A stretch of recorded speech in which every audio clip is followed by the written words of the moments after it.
Olá, tudo tranquilo com você? Muito bem, então vamos agora fazer uma revisãozinha sobre os romances românticos aqui do Brasil, né?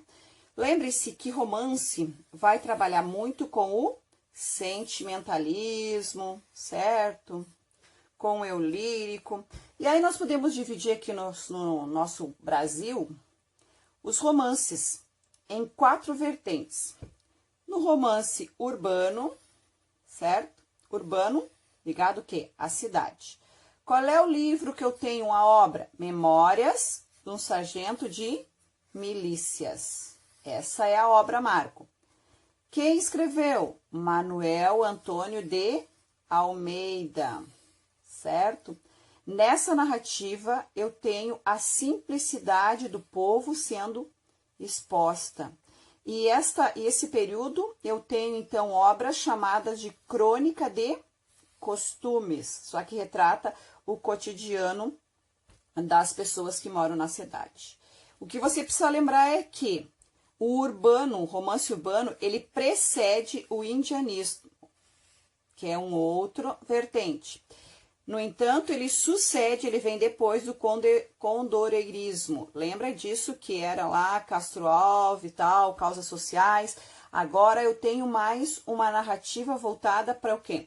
Para o amor impossível, para a paixão desenfreada, para o interesses, né, casamentos por interesses. E qual é o lugar que é o foco das narrativas? Rio de Janeiro, certo?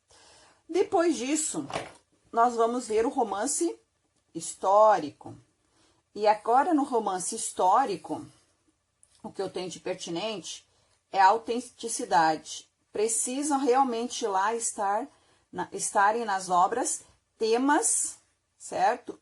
Heróicos, personagens heróicos, com fatos que realmente aconteceram.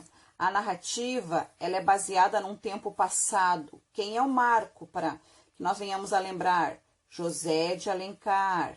A obra Minas de Prata, certo?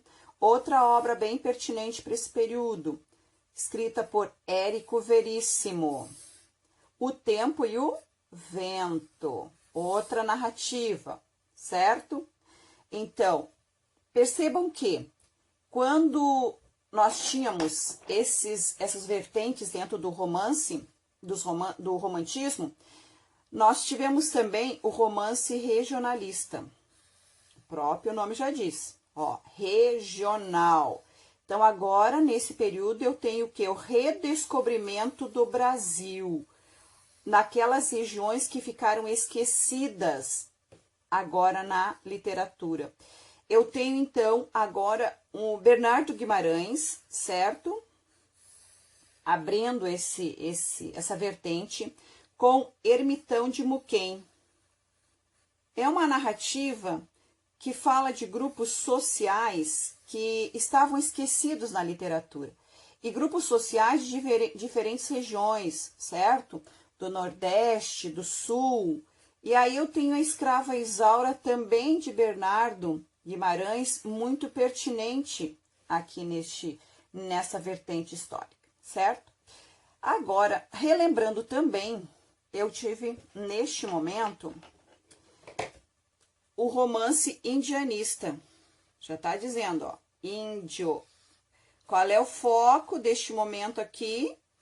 O mito do bom selvagem, onde eu tenho nacionalismo muito forte nessa vertente do romance indianista, em que aparecem os ideais de heroísmo através da figura do índio, certo? Que ele, segundo o Rousseau, né, vem a influência de Rousseau, onde ele nos diz que o índio é bom, mas que o que acontece? A sociedade o corrompe. E aí eu tenho agora, dentro da poesia, Gonçalves Dias, ressaltando esse nacionalismo todo. E aí você tem a Canção do Exílio, muito interessante, muito pertinente neste momento. E também o foco maior, que é José de Alencar, com 2 obras muito interessantes, que é o Guarani, certo?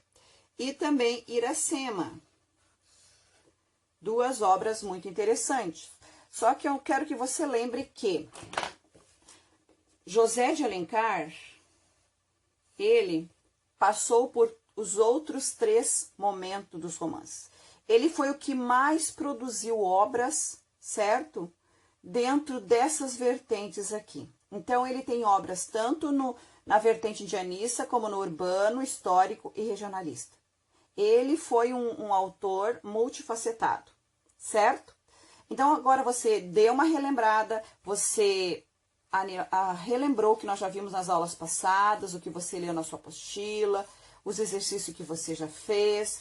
Então, agora você relembrou as nossas vertentes dentro dos romances românticos aqui do nosso Brasil tão grande, tão cheio de características e que precisavam ser evidenciadas naquele momento, certo? A necessidade de romper com a Europa fez com que surgissem, certo? Novas vertentes, surgissem novos ideais, e aí surgem, então, neste momento, o romance urbano, o romance histórico, o romance regionalista e o romance indianista, certo?